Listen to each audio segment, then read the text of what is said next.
하나님의 말씀 에베소서 1장에서 보겠습니다. 에베소서 1장 3절부터 14절까지 보겠습니다. 찬송하리로다. 하나님 곧 우리 주 예수 그리스도 아버지께서 그리스도 예수 안에서 하늘에 속한 모든 신령한 복으로 우리에게 복 주시되 곧 창세전에 그리스도 안에서 우리를 택하사 우리로 사랑 안에서 그 앞에 거룩하고 흠이 없게 하시려고 그 기쁘신 뜻대로 우리를 예정하사 예수 그리스도로 말미암아 자기의 아들들이 되게 하셨으니 이는 그의 사랑하시는 자 안에서 우리에게 거저 주시는 바 그의 은혜의 영광을 찬미하게 하려는 것이라.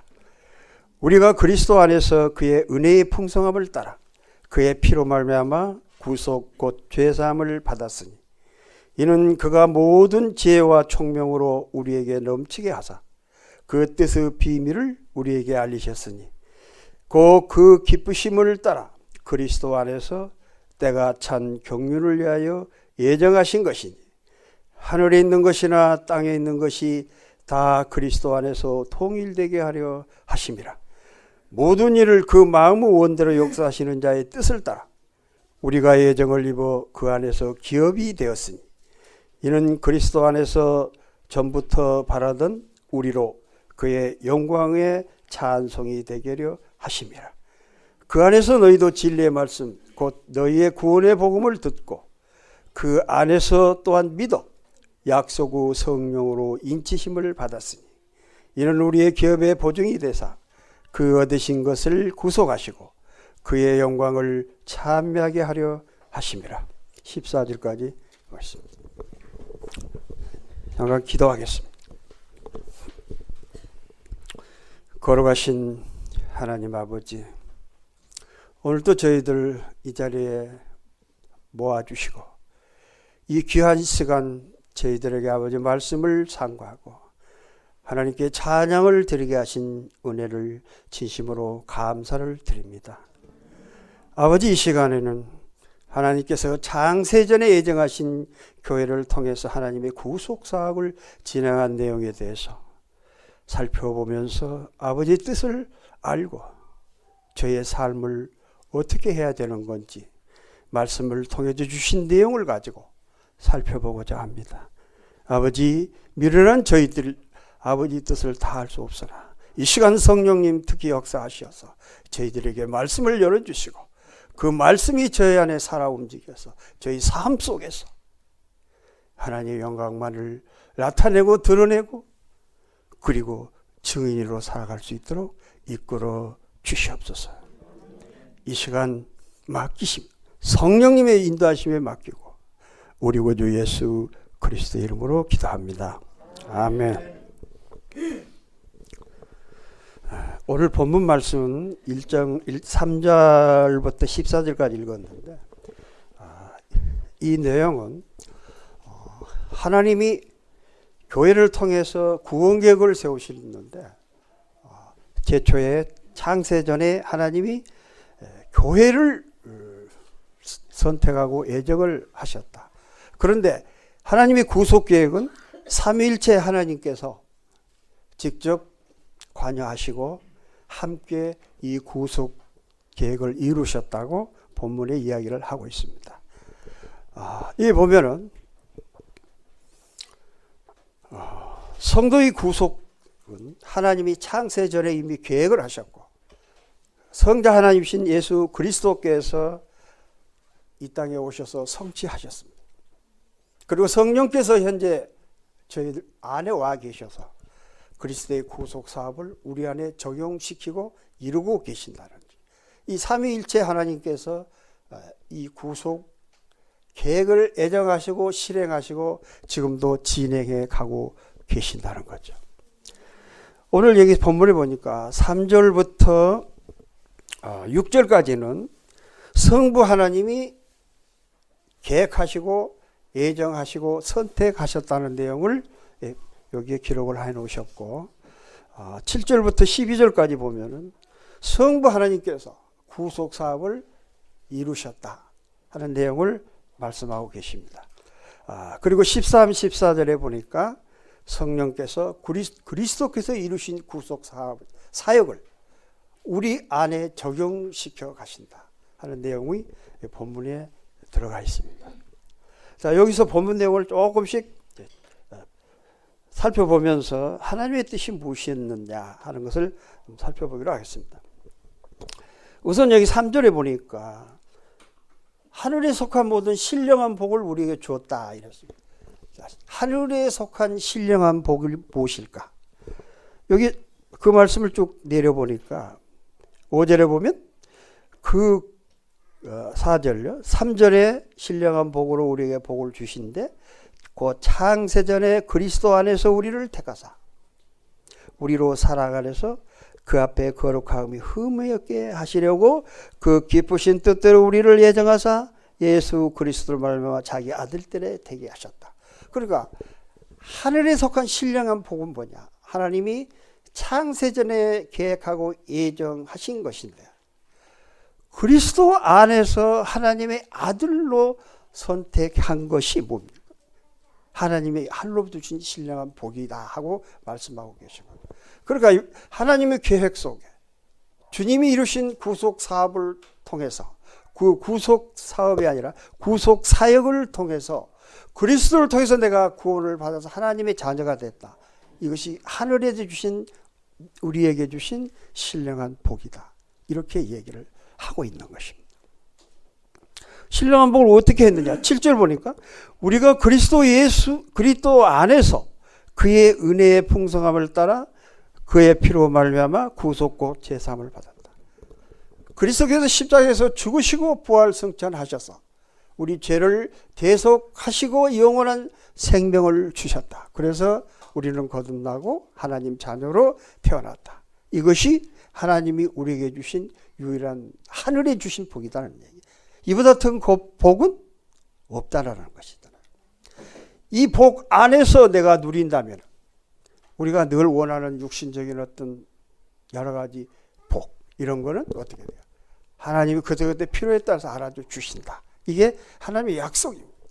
이 사실을 믿고 살면서 그 믿음 안에서 누림을 누리는 사람들, 그 사람만 이 은혜를 충만하게 누릴 수가 있습니다. 여기 보면 창세전에 예정하고 계획하신 것은 교회를 예정하셨습니다. 자, 교회 안에 우리가 일원으로 하나님이 예정하신 교회의 일원으로 우리가 선택을 받고 부르심을 받았다. 이건 엄청난 영광이고 이보다 벅찬 일은 없습니다. 이 생각하면 아마 자다가도 벌떡 일어나질 것입니다. 왜 그렇습니까? 저 같은 사람이 무엇인데 하나님이 이 세상에 오셔서 십자가에 죽으시고 부활 승천하셔가지고 내 죄를 용서하실 뿐만 아니라 내게 영원한 생명을 주셨고 이 시간도 내 안에 오셔서 나를 영생의 길로 이끌고 계신다는 사실이 이보다 큰 복이 어디 있느냐. 오늘 죽어도 그 영원한 하늘나라의 소망에 갈 수 있다는 이 기쁜 소망, 복, 이 은혜 이보다 더 다른 것이 뭐 있겠느냐 그런 얘기 있잖아요. 이 은혜를 마음에 간직하고 사시는 여러분들에게는 아마 늘 기쁨이 충만할 줄로 압니다. 그래서 바울 사도는 뭐라고? 항상 기뻐라. 누구를 기뻐라? 주를 기뻐라 그랬다. 그리고 범사 모든 일에 감사하라. 그래서 이 은혜를 생각하면 기뻐할 수밖에 없는 거예요. 그리고 감사할 수밖에 없죠. 그런데 우리가 이 복에 대해서 눈이 뜨이지 않고 이 믿음에 세워서 믿음으로 살지 않기 때문에 늘 주어진 어떤 환경에 얽매여 가지고 하나님은 먼 곳에 계시고 내 앞에 있는 환경에서 오는 풍파 속에서 늘 내가 하나님 믿는 사람 맞아? 하나님 늘 그런 식의 신앙생활을 우리는 하고 있는 것이 안타깝습니다. 그래서 이 시간 하나님이 주신 신령한 복에 대해서 여러분이 믿음의 눈이 열리고 그 은혜 가운데 안식할 수 있기를 진심으로 바랍니다. 그런데 이 하나님이 애정하신 것이 그냥 애정하신 게 아니라 이 삼위일체의 하나님께서 합심으로 애정을 하셨는데 애정하신 목적이 뭐냐 그런 얘기예요. 목적을 보니까 여기 보면 1장 10절 한번 같이 보시죠. 하늘에 있는 것이나 땅에 있는 것이 다 그리스도 안에서 통일되게 하려 하심이라. 하나님이 우리를 구속하시기 위해서 창세전에 애정해서 교회를 선택한 것은 하늘에 있는 것과 땅에 있는 것이 그리스도 안에서 통일을 하게 하기 위한 건데 이 통일을 하는 일은 교회를 통해서 하시겠다는 거죠. 그래서 교회를 택했다 그런 얘기야. 그래서 그리스도 안에서 만유가 통일되게 하려면은 교회는 우선 하나님이 선택한 목적이 있어요. 여기 말씀 보니까 4절에 보면 첫째 거룩하고 흠이 없게 하시겠다는 거죠. 하나님이 거룩하신 것처럼 나도 거룩하게 영적인 순결을 갖도록 하시겠다는 거예요. 이 일은 내가 우리 육신의 이 몸을 할 수 없는데 성령께서 와서 하신다. 그래서 구속 계획을 세우실 때 성령님은 이루신 사실을 내 안에 적용시켜서 지금도 이끌고 계신다는 거예요. 그분에 의해서 우리는 하나님의 우리를 애정하신 목적의 하나인 거룩하고 흠없게 되어 간다는 것이다. 그 다음에 또 여기 6절, 12절, 14절을 다 보니까 은혜의 영광을 참여하게 하시기 위해서 우리가 받은 목적은 구원해 주었으니까 날 따라 하늘나라에 가자 하시면서 그러기 위해서는 너희들 현재 이 몸으로는 안 되는 거다. 이 상태로 안 되는 거다. 그래서 우선 하나님의 성품처럼 거룩해야 되고 거룩을 통해서 하나님이 나를 알고 내게 아는 만큼 너희는 어떻게 찬송해라는 거죠. 감사와 찬미를 드려라는 거예요. 그 감사와 찬미라는 게 우리는 입술로 찬송 부르는 거를 찬양으로 그게 전부로 생각합니다. 그런데 물론 입술을 통해서 찬양 드리는 거 드려야죠. 근데 하나님이 원하시는 찬미는 내 삶 속에서 언어와 행동과 인격과 이 모든 것을 다 드려서 하나님 나는 당신을 사랑합니다 하고 경배와 예배를 통해서 드리는 찬양을 하나님은 원하신다는 얘기잖아요.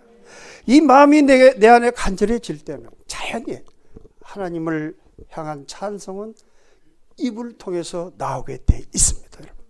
이 찬송이 입에서 계속 나오는 사람만 자기 안에 하나님의 은혜와 사랑을 깊이 깨닫고 늘 감사하며 살 수가 있다는 거죠. 내 마음속에 이게 없다면 내가 정말 구원받았는가를 나의 정체성을 되돌아봐야 합니다. 우리가 정체성을 되돌아보는 기점이 어디입니까? 십자가잖아요. 십자가로 돌아가야 돼. 나는 십자가의 주님을 통해서 구속되었는가? 내가 과연 십자가에서 죽은 사실이 있는가? 정말 새로운 생명으로 다시 거듭났는가? 거듭났다면 내 안에 주님이 계시는가? 계신 주님을 내 삶 속에서 내가 체험하면서 감사드리고는 삶을 살고 있는가? 이거는 내 정체성을 찾아보셔야 합니다. 이거는 어느 한순간 하는 것이 아니라 늘 계속해서 반복해야 되는 것입니다. 하나님은 우리를 거룩하게 하시고 거룩하게 나를 알면 하나님을 알면 너희는 네 삶 전체로 네 마음을 다해서 찬양을 드리라는 거예요. 그렇게 살아가는 너희들은 나의 상속자다. 기업을 어떻게 한다? 하나님이 주시겠다. 기업은 14절 보니까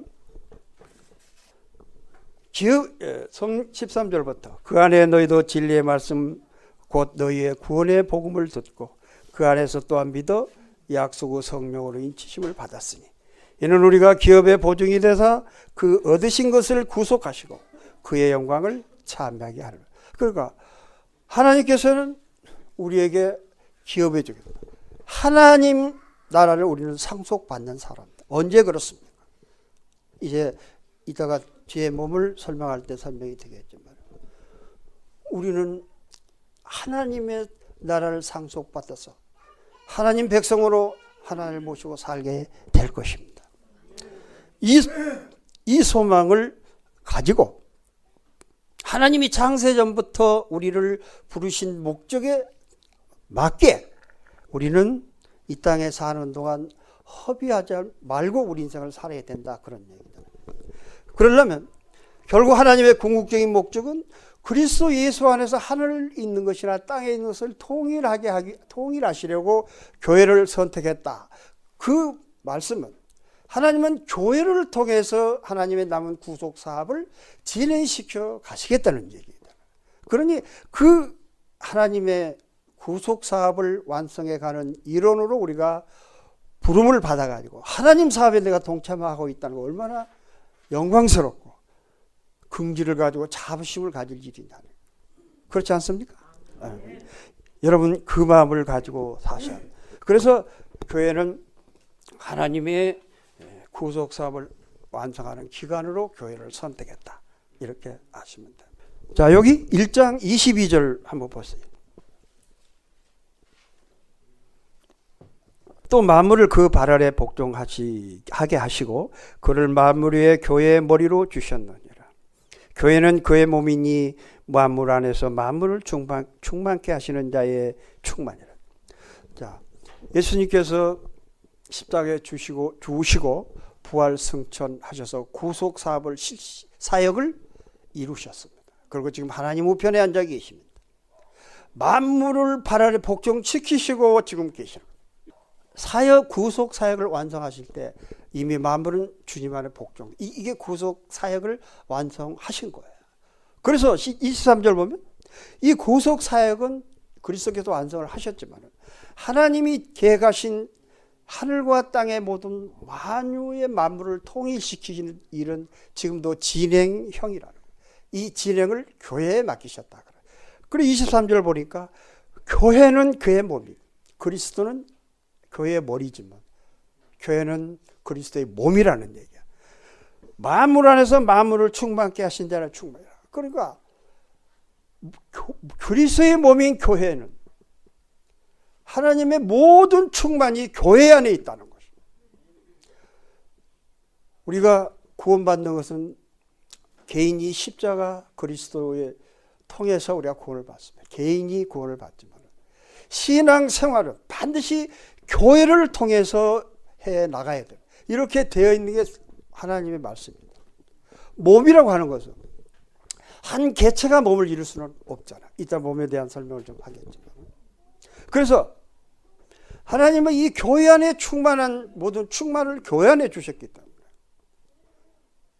이 교회를 통해서 하나님이 구속 사업을, 마지막 사업을 완성해 가시고 있다는 거예요. 그래서 교회 안에만 충만이라는 뭐야? 가득 채워져 있는 상태잖아요. 이 교회 안에만 그게 있다. 하나님은 여기에 목적을 두고 계신다는 거죠. 그 교회의 일원으로 여러분이 참여했다는 사실은 얼마나 복된 것이 모릅니다. 이 충만을 내가 누리고 이 충만 속에서 하나님을 경외하고 하나님의 뜻을 따라서 하나님이 목적하신 그 구속사업의 완성에 참여하고 산다는 것이 얼마나 복된 것이고 얼마나 영광스러운 일이냐 하는 얘기잖아요.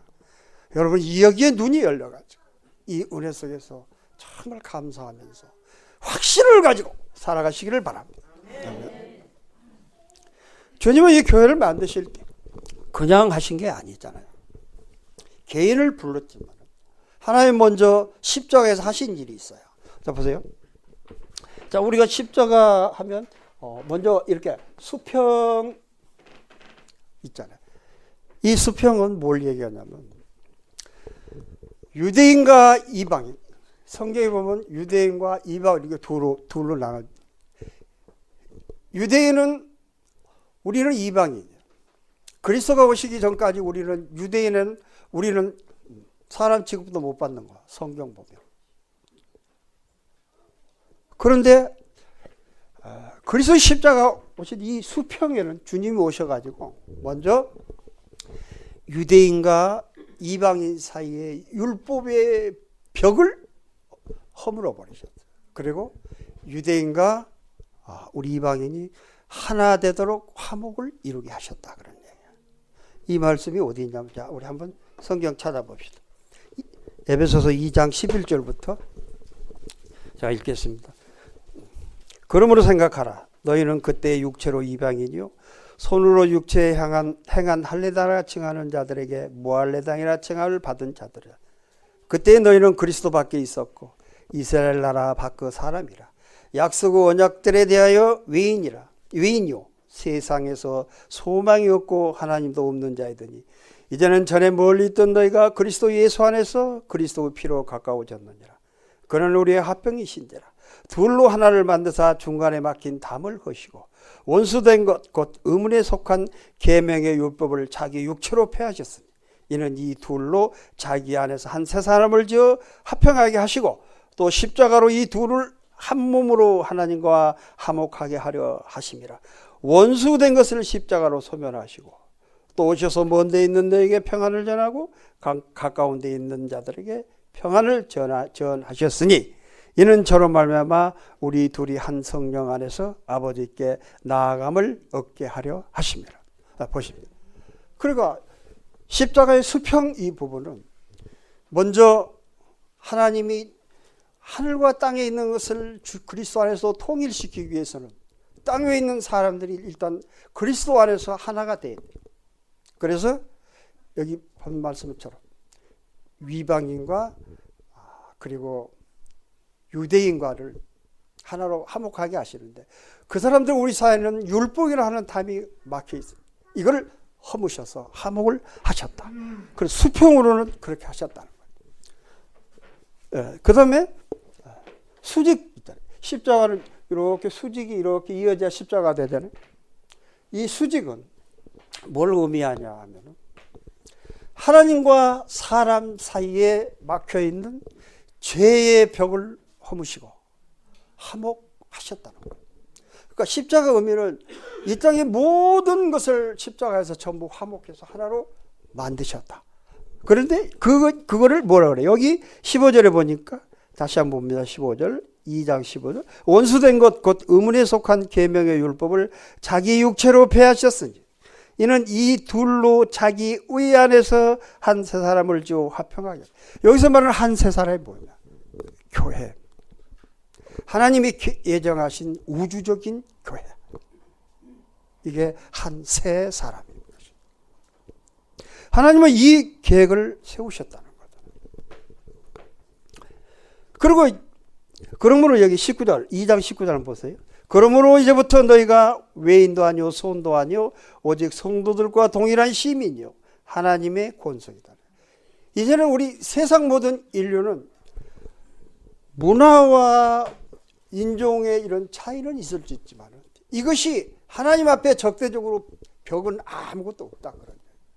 다만 하나님 나라의 백성이요 식구라.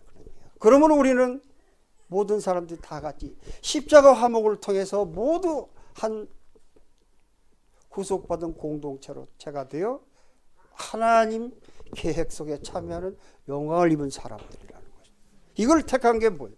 애정하셨던 창세전에 애정하셨던 교회라는 것이고 이 교회에 하나님의 모든 충만을 부어넣어 주시고 이 교회를 통해서 하나님은 마지막 구속사업을 진행하고 계시다. 저는 이 하나님 사업에 나 같은 게 같이 동참할 수 있다는 게 얼마나 큰 복인가 하는 걸 생각할 때 너무나 감사한 거예요.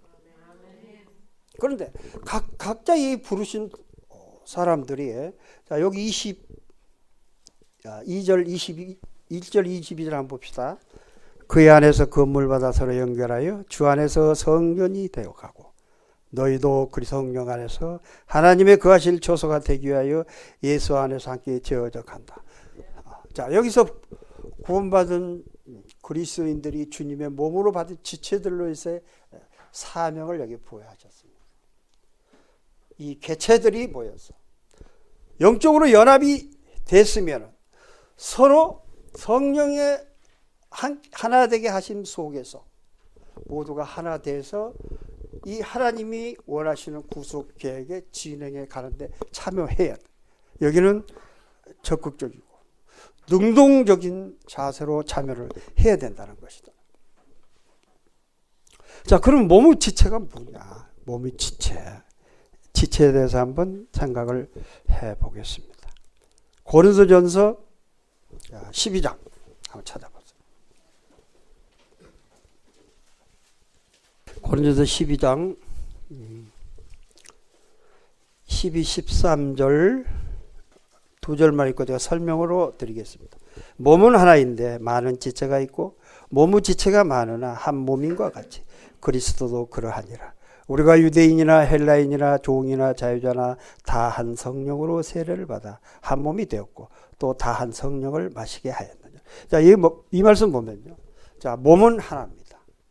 우주적인 구속받은 공동체, 이 교회의 몸은 하나인데 몸을 구성하는 지체는 여럿이다. 근데 이 교회 이걸 설명하기 위해서 바울은 여기서 사람의 인체 몸을 비유로 설명하고 있습니다. 자, 우리 몸은 이게 하나인데 몸을 구성하는 각 지체는 많다는 거야. 손가락도 있고 손도 있고 발도 있고 눈도 있고 코도 있고 입도 있고 뭐 귀도 있고 오장육부 다 있다는 거예요. 이 지체가 각각 다 나누어 있지만 몸은 하나다 그런 얘기. 교회도 그렇다는 거예요. 세상에 모든 흩어져 있잖아요. 전부 다. 미국에도 구원받은 무리가 있을 테고 저 영국에도 있을 테고 아프리카도 있고 우리나라도 있고 여기 도장리 은하교회에서도 있고 자 이렇게 흩어져 있는 공동체들이지만은 구성 요인들은 좀 각 개인이었다.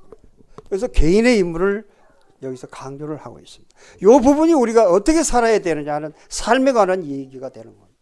이 부분은 제가 좀 시간을 가지고 이야기를 하도록 하겠습니다. 자, 12절 그런 뜻으로 얘기하시면서 25절 고린도전서 12장 25절 26절 27절 같이 읽겠습니다.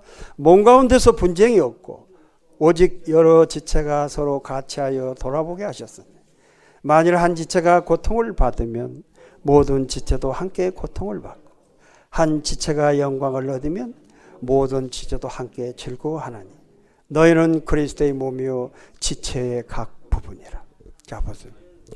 그러니까 자 교회를 이루는 것은 우주적인 거예요. 전부 구속받은 공동체가 세계적으로 되어 있는 그 안에 나는 그 몸의 지체로 부름을 받아서 참여하고 있다 그런 얘기입니다.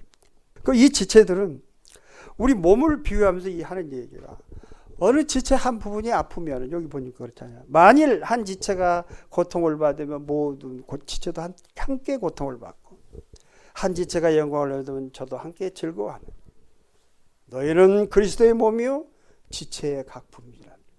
그러니까 우리가 지체로 참여한 사람들이라면 어느 한 지체의 고통이 바로 내 고통이라는 거예요. 이 몸에서 보세요. 요 손톱 밑에 조그만 가시가 들어서 이거 빼내지 않으면 어떻게 해요? 굉장히 아프고 열이 나고 공기고 신경 여기 다 쓰이잖아요. 그러면 이 손가락은 나는 여기 가시 안 벗겨서 괜찮아. 그러면 몸이 괜찮습니까? 온 신경이 여기 가야 돼. 이거 뽑아내야 돼. 그래야 몸 전체가 편하잖아요.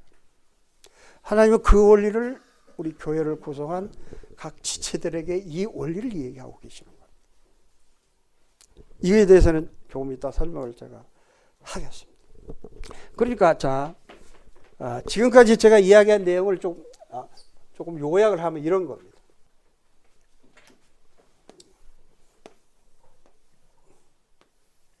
그림으로 쉽게 표현한 거야. 이게 뭐냐면 이 안이 세상이에요.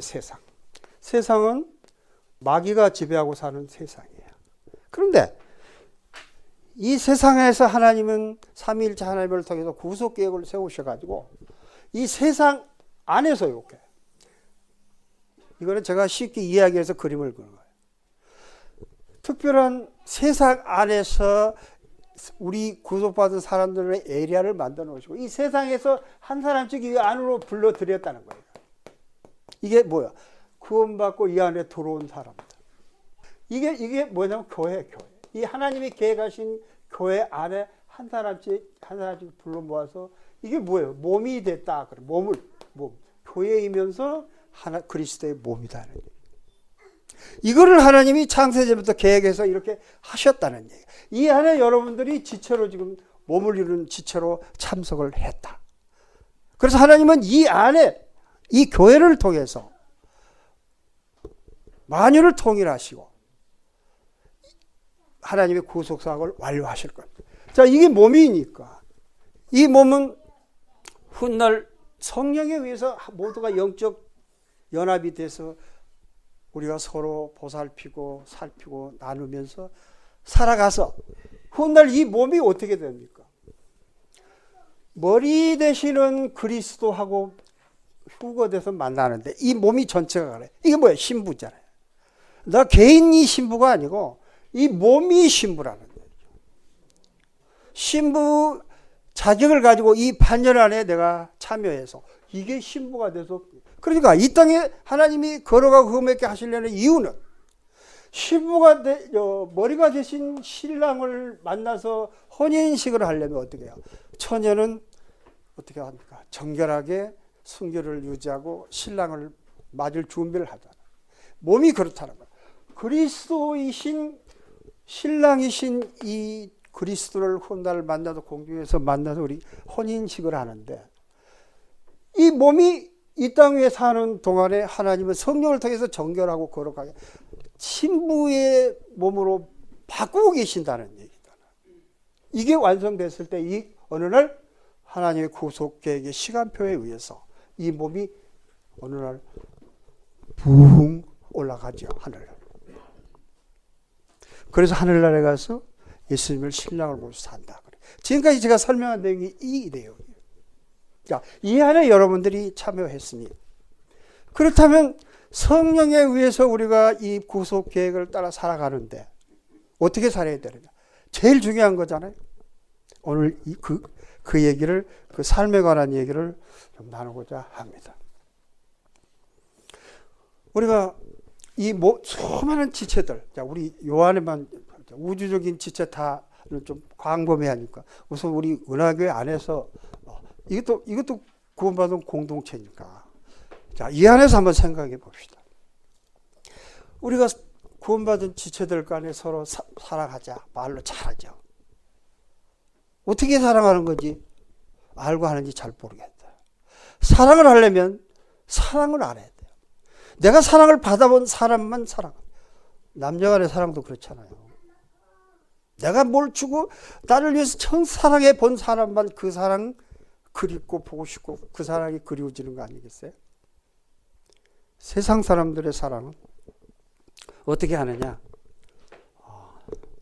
하나 주면 2개, 3개, 10개를 받으려고 그래. 세상 사람은 그래요. 그러니까 어떻게 해요?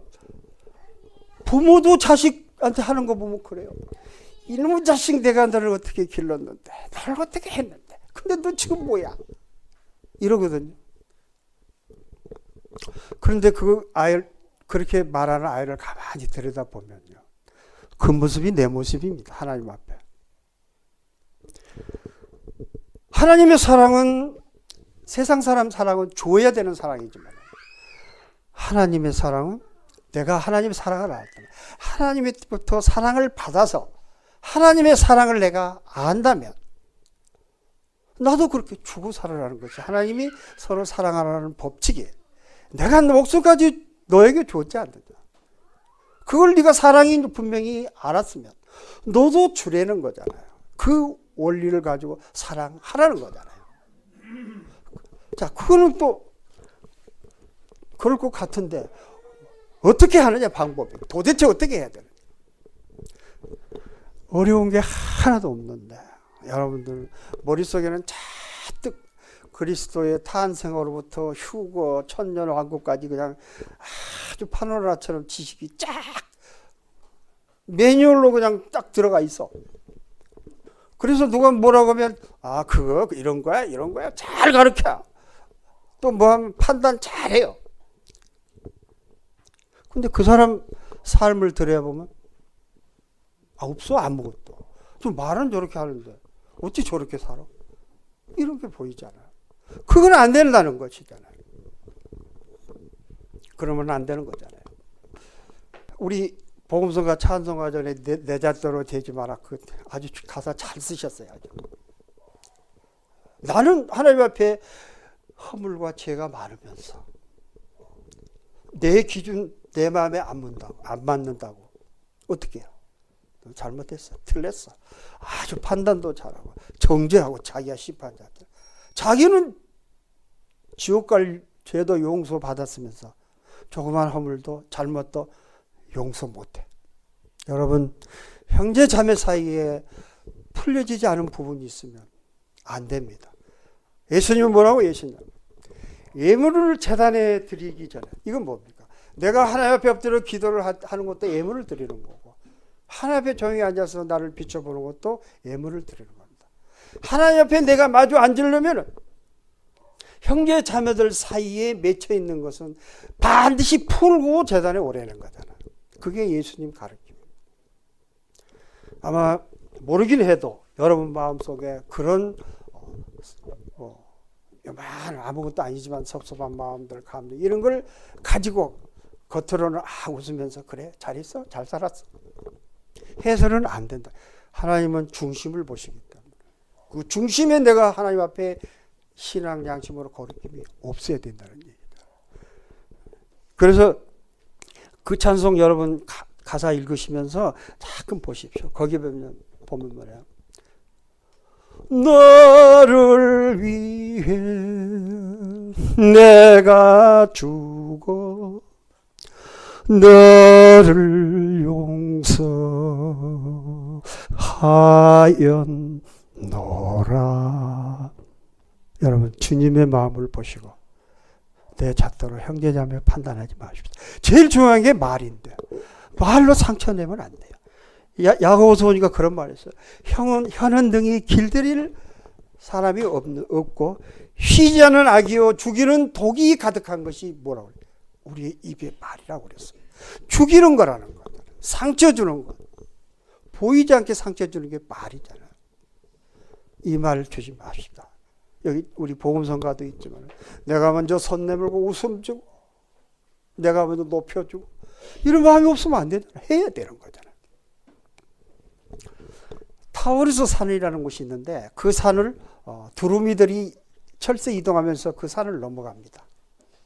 그런데 그 산 꼭대기에 누가 사냐? 독수리가 살아요. 독수리는 그 두루미 떼가 이동할 때마다 포식하는 거예요. 잡아먹으니까. 가만히 앉아서 잡아먹는 거예요. 사냥하러 한다니까. 왜 그러냐면 이 두루미가 그 산을 넘을 때는 엄청 떠들고 가는 거예요. 두루미 습성이 이 얘기 자기들끼리 뭐 주고받고 하고 넘는데요. 시끄럽죠. 그 소리만 듣고 내 밥 오는구나 하고 독수리가 기다렸다 잡아먹는데요. 그런데 노련한 두루미들은 절대 거기서 잡아먹히지 않는 거. 왜 그러냐? 출발할 때 입에다 요만한 자갈을 물고 나른대요. 그럼 자갈을 입에 물었기 때문에 소리를 안 내는 거예요. 그러니까 소리 안 내고 그 산을 넘어가면 항시 잡혀먹지 않는 거예요. 그 산을 넘고 나서 돌을 뱉는 거예요. 그 다음에 마음대로 얘기하는 거잖아요. 참 지혜롭잖아요. 저는 그 얘기를 보면서 그렇다. 침묵은 참 중요한 것이구나. 침묵은 하나님의 언어라 이런 말을 한 사람도 있는데 중요한 거야. 함부로 뭘 한다고 그냥 떠들면 안 돼요. 조심하셔야 돼요. 그런데 자, 사랑하는데 사랑을 어떻게 해야 되느냐. 말 조심해야 되는 거 당연한 거고요. 그리고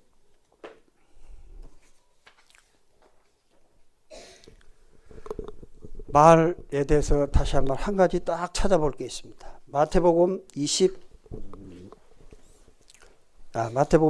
한번 찾아보세요.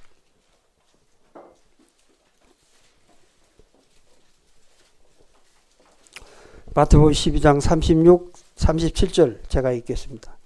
내가 너희에게 이르노니 사람이 무슨 무익한 말을 하든지 심판날에 이에 대하여 심문을 받으리니 내 말로 어렵담을 받고 네 말로 정죄함을 받으리라.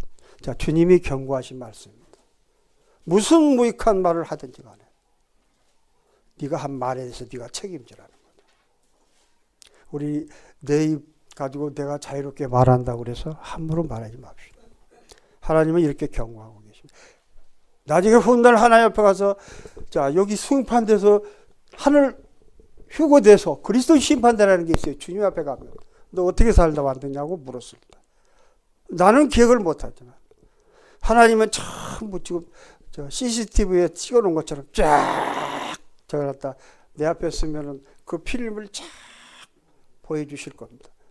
나도 모르는 게 많이 드러나고 거기에서 나 모르는데요. 통하지 않죠. 여러분 이 땅에 사는 동안에 짧은 기간 동안에 이 경고하시는 말씀들을 잘 새겨 들으시면서 정결하게 주님의 말씀 따라 살아야 되기를 바랍니다.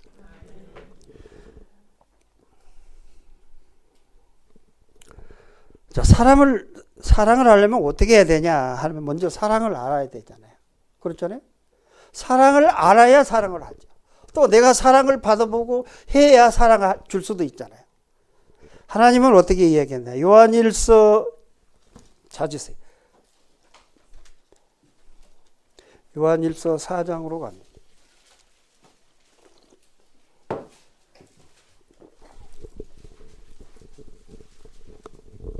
자, 7절 보니까 사랑하는 자들아 우리가 서로 사랑하자. 사랑은 하나님께 속한 것이니 사랑하는 자마다 하나님께로 나서 하나님을 알고 사랑하지 아니하는 자는 하나님을 알지 못하나니 이는 하나님은 사랑이심이라. 하나님의 사랑이 우리에게 이렇게 나타난 바 되었으니 하나님이 자기의 독생자를 세상에 보내심은 저로 말미암아 우리를 살리려 하심이니라. 사랑은 여기 있으니 우리가 하나님을 사랑한 것이 아니요 오직 하나님이 우리를 사랑하사 우리 죄를 위하여 한 목자로 그 아들을 보내셨습니다. 사랑하는 자들아 하나님이 이와 같이 우리를 사랑하셨으니까 우리도 서로 사랑한 것이 마땅하다. 보십시오. 자, 하나님은 사랑이신데 어떻게 사랑하셨냐? 내가 하나님을 사랑하기 전에 나는 죽어야 마땅한 죄인인데 하나님은 예수 그리스도를 나를 위해 보내셔서 십자가에서 죽게 하시고 모든 것을 이기고 부활하셔서 하나님 우편에 앉으셔서 우리를 구원해 주셨다. 이 얘기는 하나님은 자기 목숨을 주어서 너를 사랑했다는 거잖아요. 그러니까 이 사랑을 너희가 참으로 안다면 너도 그렇게 사랑하라는 거잖아요. 저는 어떤 자매님의 간증을 듣고 많이 감명을 받았습니다. 어떤 내용이냐면 제가 자매님이 새를 좋아해서 아파트 베란다에다 이렇게 새를 길렀대요. 그런데 아마 오늘처럼 갑자기 강추위가 내려서 기온이 내려가는데 그걸 깜빡 잊고 그냥 아파트 베란다에 새장을 놓고 밤을 지냈대요. 날씨가 너무 추워가지고 아침에 가보니까 아차 어미새가 죽었어요. 그래서 새장을 내려놓고 어미새가 죽어 있는 모습을 보여 너무 마음이 아파서 이 새 우리 예쁜 꽃나무 밑에라도 묻어줘야 되겠다 하고 새를 이렇게 들었대요. 들었는데 어미새가 새끼 2마리를 품고 자기는 얼어 죽었지만 자기 체온으로 그 2마리 새끼를 살렸대요. 살려놓은 걸 봤대요. 너무 고맙기도 하고 어미새를 생각하면서 이 자매님은 그렇다. 예수님이 나를 위해서 이렇게 죽으셨구나. 그 자매는 늘 자기 삶 속 생각 속에 주님을 바라보고 산 사람. 그래서 그 자매는 거기서 엉엉 울었대요. 울으면서 아까 준비찬송 부를 때 부른 찬송이에요. 예수여 이 죄인을 용서하여 주셨나요? 벌레간도 못한 나를 용서하여 주셨나요? 자매는 이를 한없이 울었다고 합니다. 그리고 거기서 다시 회개하고 하나님, 당신이 주신 사랑을 나도 사랑하며 살겠습니다. 그렇게 고백했다는 간증을 제가 직접 들었습니다. 듣고 저 돌아오면서 늘 생각했습니다. 이 자매님처럼 일상생활에서 주님을 바라본 생활을 하면 늘 이 사랑을 생각하게 하겠구나. 그런 생각을 했어요. 우리 자매님들 집에서 설거지하면서도 주님을 바라보는 사람들이라면 설거지하는 그 시간에도 주님 하나님의 사랑을 생각합니다. 저도 가끔 설거지를 해보는데 이렇게 쌓여있는 그릇들 보면 뭐야, 막 기름때, 뭐 고춧가루 묻고, 뭐 찌꺼기 많잖아요. 근데 그거 깨끗이 씻어내야 되잖아요. 그것도 매끼 밥 먹고 나면 아침 먹으면 씻고, 점심 먹으면 또 씻고 하다. 씻을 때 습관적으로 설거지를 하는 것이 아니라 그릇에 있는 그릇 더러운 거를 닦으면서 그렇다. 나도 하루 생활해 가는 동안 나에게는 이런 허물 이런 게 쌓였는데 주님은 하늘 보좌 우편에 앉아 계셔서 지금도 대제사장으로서 자기 피를 들여서 우리 죄를 용서하는 사역을 지금도 하고 계시기 때문에 내 허물이 이렇게 많은데 나도 주님께 자백하면서 이렇게 매일매일 씻어야 돼. 주님 감사하구나. 그런 생각을 하고 설거지를 한다면 그 시간 되고는 어떻게 해요? 주님을 바라보면서 나를 돌아보는 귀한 생활 습관 속에서 하나님의 사랑을 느끼지 않겠느냐. 비단 이 설거지뿐이겠습니까? 집안에 청소할 때 그렇잖아요. 바닥 뻑뻑 울으면서 화가 잔뜩 나가지고 이렇게 청소를 하고 걸레발로 가잖아요. 시익하면 거 빨면서 그런 내 죄가 이랬는데 주님은 나를 위해 죽으셨구나.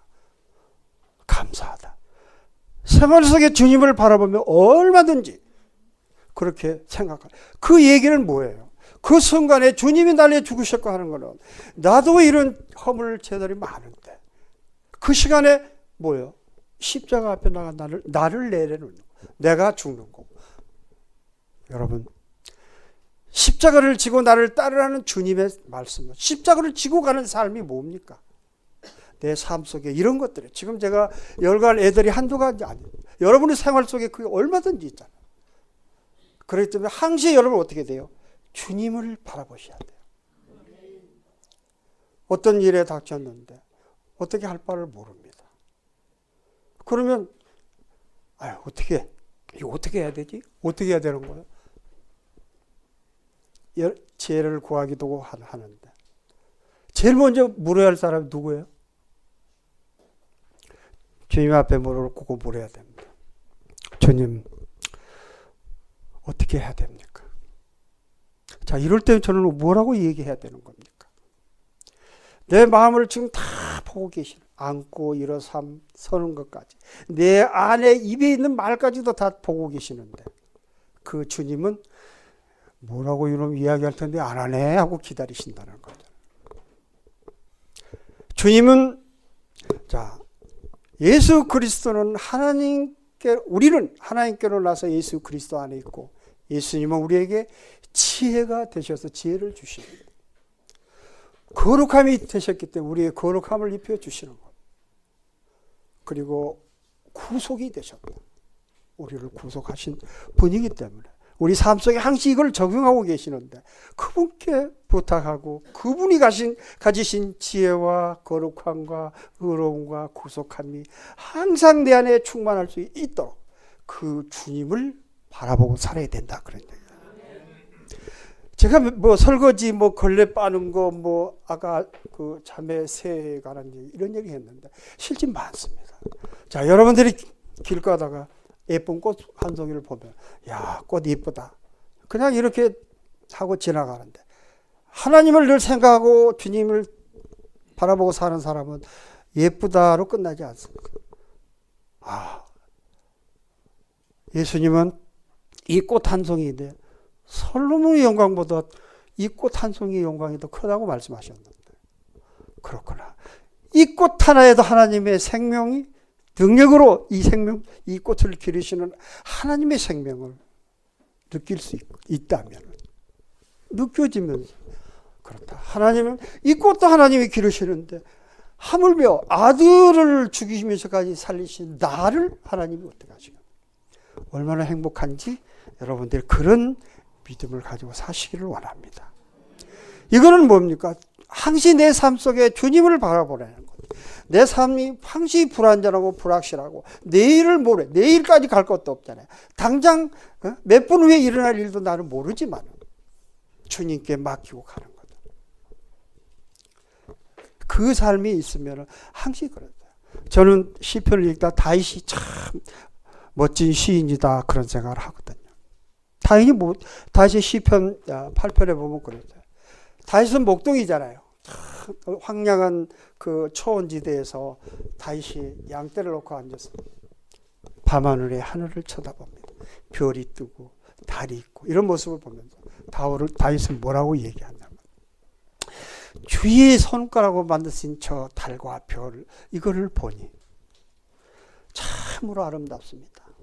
저런 걸 만드신 위대하고 전능하신 하나님께서 도대체 내가 무엇인데 나를 구원하시고 나를 찾아오시는 겁니까? 바울은 하나님 은혜에 감사하면서 그 황량한 초목지대에서 이런 시를 쓰셨어요. 그러면서 그런 시를 쓰고 그 생활을 했기 때문에 시편 23편 별에는 뭐예요? 주는 나를 기르시는 목자여 하는 그 유명한 시를 쓰셨고 그 시가 우리에게 얼마나 위안을 주고 우리 많이 애우면서 힘들 때마다 그 말씀을 상고하면서 어떻게 해요? 기뻐하고 위로를 받고 하나님께 감사를 드리며 살지 않습니까? 이 삶은 우리는 항시 주님을 바라보고 살아야 돼요. 늘 주님을 바라보고 사는 사람들은 요즘같이 지금 온 산야가 어떻게 되어 있어요? 물감을 풀어놓은 것 같이 예쁘고 야 아름답다 그렇지 않습니까? 누구 작품이에요? 그러니까요. 저는 그런 걸 보면서 야 하나님 참 대단하시다 그런 생각하면 찬송가가 떠올려요. 무슨 찬송가? 네? 주 하나님 지으신 모든 세계 내 마음 속에 그리워볼 때 하늘의 빛 뭐죠? 잊어버렸네. 주님의 높고 위대하심을 내 영혼이 찬양하네. 주님의 높고 위대하심을 내 영혼이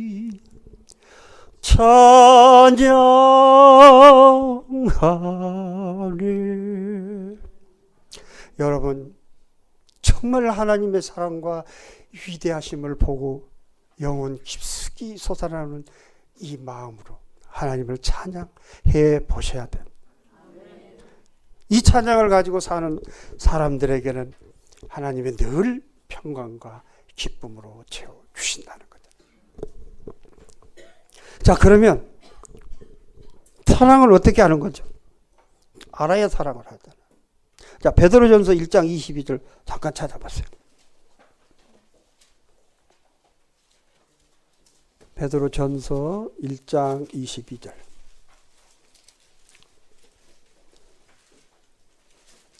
너희가 진리를 순종함으로 너희 영혼을 깨끗하게 하여 거짓이 없이 형제를 사랑하게 이르렀으니 마음으로 뜨겁게 피차 사랑하라. 자, 보십시오. 마음으로 뜨겁게 피차 사랑하라. 뜨겁게 피차 사랑하라는 거예요. 뜨겁게 사랑하래요. 뜨겁게. 뜨겁게 사랑하다는 뭡니까? 내 몸이 불사르도록 내어주는 거잖아요. 하나님은 목숨을 주셨는데 너희는 그것도 못하느냐는 거예요. 그 사랑하는 마음이 없으면 우리는 지체로서 서로를 돕고 사는 게 없습니다. 그런데 그럼 사랑을 어떻게 해야 살아가는 거냐? 자, 하나님은 사랑이시고 그런데 어떻게 살아가냐? 성경에는 하나님이 사랑하는 방법은 이렇게 하라고 가르치고 있어요. 여러분 맨날 달달달달 애우고 뭐 옛날 사랑의 노래 속에서도 아마 기억하실 거예요. 여러분 잘 아는 고린도서 13장이 사랑장이다. 이 모르는 사람 없잖아. 알면 뭐해? 사랑을 안 하는데. 자, 한번 찾아봅시다. 고린도서 13장 보시죠. 자, 13장 보면요. 1절부터 봅니다. 내가 사랑의 방언과 천사의 말을 할지라도 사랑이 없으면 소리나는 구리와 울리는 꽹과리가 되고 내가 예언하는 등이 있어 모든 비밀과 모든 지식을 알고 또 산을 옮길 만한 모든 믿음이 있을지라도 사랑이 없으면 내가 아무것도 아니요. 내가 내게 있는 모든 것으로 구제하고 또 내 몸을 불사르게 내줄지라도 사랑이 없으면 내게 아무 유익이 없느냐. 여기 보세요. 내가 많은 지식을 가지고 은사를 받아서 방언도 하고 예언도 할 수 있는 지식을 가지고 있다 하고 내가 모든 것을 주어서 정말 내 몸을 불사를 정도로 모든 걸 다 내서 구제를 한다고 해도 내가 하는 거는 내 의, 내가 하는 거는 아니라는 거죠. 열심히 하는 건 좋습니다. 그러나 내가 주인이 돼서 내가 하면 안 된다는 거예요. 사랑으로 하려는 거잖아요. 사랑. 여기서 사랑이었으면 내게 아무것도 아니요 하는 거. 아무것도 없다는 거는 내가 없다는 얘기예요. 영어 성경 보니까 I am nothing 그래. 아무것도 없다는 거예요. 내가. 그러니까 아무리 이렇게 열심히 해도 소용이 없다. 그럼 어떻게 하려는 거냐. 여기 4절부터 그 본질을 이야기하고 있습니다. 4절부터 7절 사이에는요. 사랑의 특성을 15가지나 이야기를 해놨습니다. 이건 우리가 열렬히 애웠잖아요. 옛날에 보면은 뭐 김세환인가 하는 애가 이 노래 했잖아요. 사랑은 언제나 오래 참고 기억하시죠? 그 내용이잖아요. 근데 여기 보세요. 시간이 없어서 일일이 다 설명 못하지만 자 사랑은 오래 참고 오래 참으라는 거잖아요. 오래 참고 하고 애우기는 잘하는데 내가 삶 속에 나는 오래 참지 못하잖아요. 오래 참으라는 거예요. 그러니까 여기 나온 말은 읽고 지나면 안 되고 내가 이렇게 하라는 거잖아요. 그러니까 말씀을 읽을 때마다 내가 어떻게 해야 되느냐. 내가. 자 보세요. 오래 참아라. 온유해라. 부드럽게 모든 사람에게 대하고 부드러운 마음을 갖고 살아라. 내가 정말 온유한 사람인가? 이렇게 살라는 얘기거든요. 여기 보면 온유, 투기, 시기하지 말아라.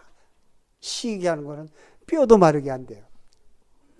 내가 시기하는 건 없는가? 표현되지 않으니까 겉으로 안 나타나면 모르지만 그런 게 있을 수 있잖아요. 그러니까 여기에 나오는 15개 얘기해도 투기하지 말아라, 온유하다, 교만하라, 자랑하지 말아라, 뭐 성내지 말아라, 무례히 굶지 마, 약한 걸 생각지 마. 이런 거 뭐예요? 이걸 몰라서 이 뜻을 모르는 게 아니잖아요. 이렇게 살으라는 얘기잖아요. 아무리 줄줄줄 외우고 있으면 뭐합니까?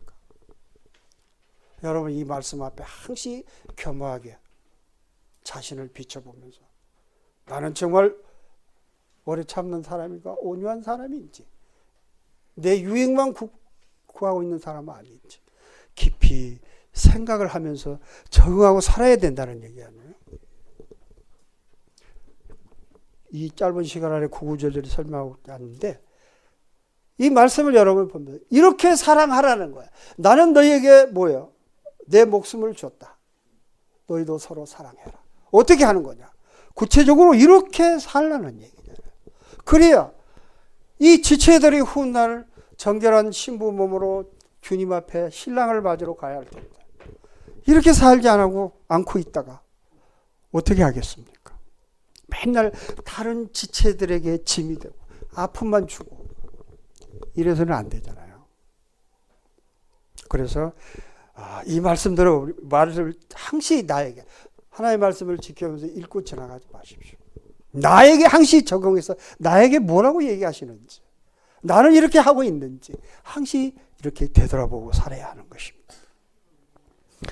자기 유익을 굳지 않는 제가 한 가지만 사랑에 대한 이야기 예문을 마치고 옛날에 미국에 노예제도가 있을 때 노예 한 사람이 있었어요. 아주 늙은 노예가 주인에게 아주 신임을 얻었어요. 왜냐? 이는 노예의 신분이면서 몸은 노예이지만 그 영혼은 주님 안에서 자유를 누리고 있는 사람이에요. 그래서 자기 집의 모든 걸 그 노예에게 맡겼는데 그날 또 주인이 노예 보고 야, 이제 가을 출소해야 해서 일꾼이 필요하니까 네가 시장에 나가서 일 잘하는 노예를 좀 사오너라. 그만큼 신임하는 거야. 그 노예가 시장에 갔어요.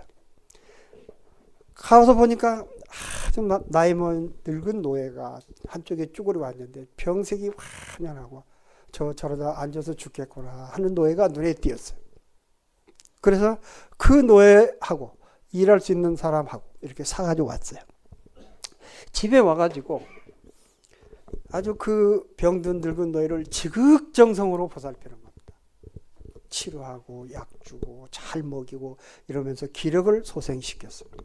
그 주인이 그 노예 보고 야, 어찌 저런 사람 병든 노예를 사와가지고 너 이렇게 정성을 쏟느냐 그랬어요.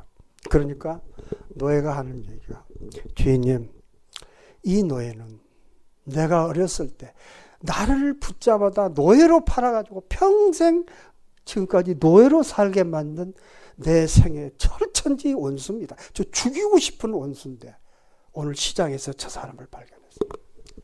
나는 저 사람을 내 손으로 사랑해야 됩니다. 왜? 하나님의 명령이니까 그렇더라고요. 주인이 그 말을 듣고 너무 감복해가지고 주인도 하나님을 노예 때문에 믿었다는 거잖아요. 사랑은 이런 것입니다. 나 같으면 내 손으로 안 죽여도 저 죽겠네 놔두지. 어려서 나를 노예로 갖다 팔아먹은 사람이니까. 그렇지 않겠어요? 근데 이 조라는 노예 속에는 하나님의 사랑이 가득 차 있었기 때문에 그 사랑으로 그 노예를 사랑했다는 얘기잖아요. 저는 그 어느 책에서 그 일을 읽으면서 참 감명. 참 나는 노예만도 못해. 참 부끄럽구나. 나는 원수를 저렇게 사랑할 수 있을까? 그러면서 자신을 돌아보면서 회개한 적도 있습니다. 어쨌든 오늘 우리는 하나님이 창세전에 이렇게 교회를 예정하셨고 이 교회를 통해서 지금도 교회 안에 충만한 은총을 부어주시면서 이 교회를 통해서 하나님은 구속계획을 완성해 가시는데 여러분이 각자 개인이 이 구속계획에 참여하는 사람으로서 부름을 받아가지고 이 놀라운 하나님의 역사에 동참했다는 사실에 깊은 감사를 느끼시고 우리는 하나님이 주신 사랑으로 서로 사랑하면서 사셔야 됩니다. 그냥 사랑하십시오. 그래서 그 사랑 안에서 내가 사랑하면 나는 더 많은 사랑을 받습니다.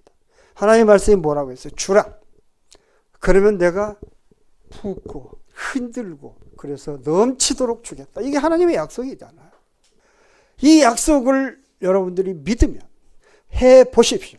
그래서 그 약속된 말씀으로 여러분을 해주신 하나님 여러분 체험하면서 감사가 넘치는 삶을 사시기를 원합니다. 기도하겠습니다. 거룩하신 하나님 아버지 존귀와 영광을 받으시옵소서. 이 시간 저희들에게 창세전에 하나님께서 계획하시고 예정하셨던 교회를 통해서 하나님의 남은 구속사업이 완성되어가는 목적과 교회를 통해서 이루고자 하시는 하나님의 계획에 우리가 참여하고 있다는 놀라운 은총을 다시 한번 상기하면서 하나님의 크신 사랑에 참으로 또 감사와 영광을 드립니다. 아버지, 우리 머릿속에 이 모든 심령들이 영혼의 눈이 뜨여서 이 놀라운 하나님의 계획 속에 참여한 우리가 얼마나 영광스럽고 이 은혜 가운데 살고 있다는 게 얼마나 복스러우신가를 주님 모두 깨달아 알고 남은 생애 동안 주님 가신 거룩한 길 걷게 이끌어 주시옵소서. 우리 은하교회 모든 식구들이 참으로 뜨겁게 피차 사랑해서 성령이 하나 되게 하신 하나됨 속에서 우리는 서로 섬기고 나누고 그리고 붙잡아 주면서 함께 아버지 영원한 생명의 길을 걷게 이끌어 주시기를 원합니다. 참으로 마음속에 맺힌 것 없이 아버지의 사랑 가운데서 날마다 주님만을 바라보면서 주님과 동행하는 삶을 살 수 있도록 성령님 강권하시고 이끌어 주시옵소서. 이 나라의 민족 주님 맡깁니다. 주님 오실 때까지 저희가 평안한 가운데 하나님을 섬기고 주의 복음이 전파될 수 있도록 지켜 주시옵소서. 남은 시간 우리 모두를 성령님 저희들의 생각과 마음과 감정과 의지를 붙드시고 주관하여 주시옵소서. 우리 구주 예수 그리스도 이름으로 감사하며 기도합니다. 아멘.